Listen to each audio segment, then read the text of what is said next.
چند دن پہلے پاکستان ایک مشہور اینکر طارق متین، جو کہ مجھے لگتا ہے سچ بولتے ہیں اور حق اور سچ بات لوگوں تک پہنچاتے ہیں، ان کے بھائی اطہر متین کراچی میں ڈاکوؤں کی فائر سے شہید ہو گئے۔ مجھے یقین ہے کہ جیسے ہم پاکستانیوں کا، خاص طور پر مسلمانوں کے کلچر، تہذیب اور روایات ہیں کہ خاندان کے دوسرے تمام افراد بیوہ اور یتیم بچوں کے سر پہ دست شفقت رکھتے ہوئے ان کا سہارا بن جاتے ہیں، بالکل اسی طرح طارق متین بھی اپنی بھائی کی بیوہ اور یتیم بچیوں کا ہمیشہ خیال رکھیں گے۔ میرے ذہن میں یہ خیال آیا کہ کیا ہم دوسرے لوگ بھی کسی طرح طارق متین کے اس کار خیر میں، اس سفر میں شامل ہو سکتے ہیں؟ تو بجلی کی کون کی طرح دوسرا خیال جو میرے ذہن میں آیا وہ یہ تھا کہ آج کے دور میں تو یہ کام بہت ہی آسان ہے، اور اس کے لیے تو بالکل بھی ضروری نہیں ہے کہ ہمارے پاس پیسے ہوں یا ڈھیر سارا مال ہو اور اس سے ہم کسی کی مدد کریں، بلکہ وہی طریقہ جو میرے ذہن میں پچھلے کچھ عرصے سے موجود تھا اور جسے میں اسی نیت سے اختیار بھی کر رہی تھی، وہ یہاں بھی کام آ سکتا ہے۔ اور وہ کیا ہے؟ میں نے ہمارے ایک دوسرے بہت ہی مشہور نیوز اینکر ہیں عمران ریاض خان، ان کا چینل سبسکرائب کیا ہوا ہے، اور جب سے مجھے یہ پتہ چلا ہے کہ وہ پاکستان کے بہت سے علاقوں میں اپنی جیب سے، اپنے ذاتی پیسوں میں سے پیسے خرچ کر کے درخت لگانے کی مہم میں سرگرم ہیں، تو میں نے ان کے ویلاگز باقاعدگی سے دیکھنے شروع کر دیے۔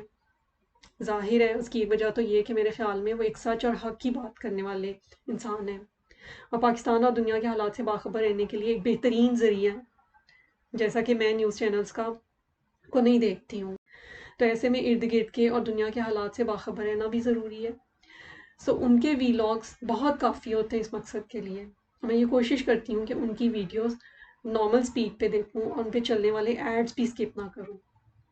اس سے جو ریونیو جنریٹ ہوتا ہوگا وہ عمران ریاض کی جیب میں تو جاتا ہی ہوگا، مگر اس کے ساتھ ساتھ ہمارے ملک پاکستان کو بھی فائدہ ہوتا ہے، پیسے کی صورت میں بھی اور درختوں کی صورت میں بھی۔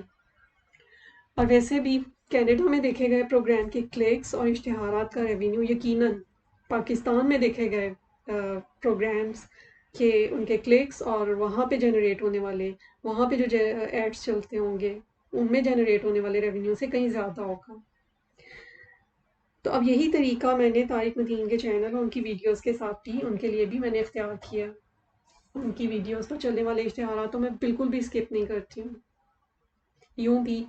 اوورسیز پاکستانی اس بات سے اتفاق کریں گے کہ بیرون ممالک میں ہمیں انٹرنیٹ کی سہولت زندگی کی دوسری بہت سی بنیادی ضروریات کی طرح جو ہیں وہ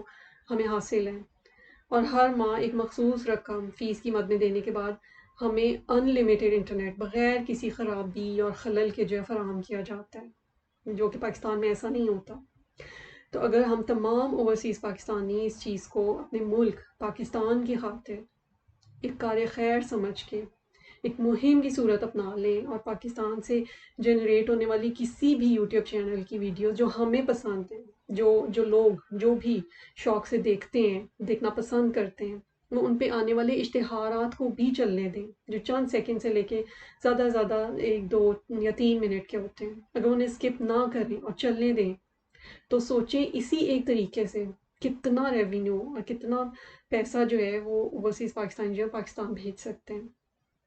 جس میں بظاہر ہم اپنی جیب سے کچھ بھی ایکسٹرا منی جو ہے وہ خرچ نہیں کر رہے ہوں گے۔ ہاں، بس اپنے وقت میں سے تھوڑا سا ایکسٹرا ٹائم جو ہے وہ ہمیں دینا پڑے گا۔ مجھے یقین ہے کہ آپ سب لوگ جو سن رہے ہیں ان کے ذہن میں بھی ضرور ایسے بہت سے طریقے موجود ہوں گے، اور آپ لوگ ان پر عمل بھی کرتے ہوں گے، جن میں آپ کو لازماً پیسے دے کر یہ دوسروں کی مدد نہیں کرنی ہوتی ہوگی، بلکہ محض اپنا تھوڑا سا وقت دے کر یا کسی بھی اور طریقے سے آپ اپنا حصہ ڈال کے لوگوں کی مدد کر سکتے ہیں، آپ کر رہے ہوں گے۔ اور سب سے بڑھ کر تو یہ کہ اپنے ملک کی ترقی میں جو ہے حصے دار بن سکتے ہیں۔ تو اگر آپ بھی ایسے دوسرے لوگوں کی مدد کرنے کے کوئی بھی اچھے سے طریقے اپنائے ہوئے ہیں تو اس ویڈیو کے نیچے کامنٹس میں جو ہے ان طریقوں کو ضرور شیئر کریں، تاکہ ہم دوسرے پڑھنے والے دیکھنے والے لوگ ان کو پڑھیں اور وہ بھی انہیں اپنا کر کسی دوسرے کی مدد کر سکیں، کسی ایک کام آ سکیں، اور سب سے بڑھ کر اپنے ملک پاکستان کے لیے کچھ کر سکیں، اس کی ترقی میں اپنا حصہ ڈال سکیں۔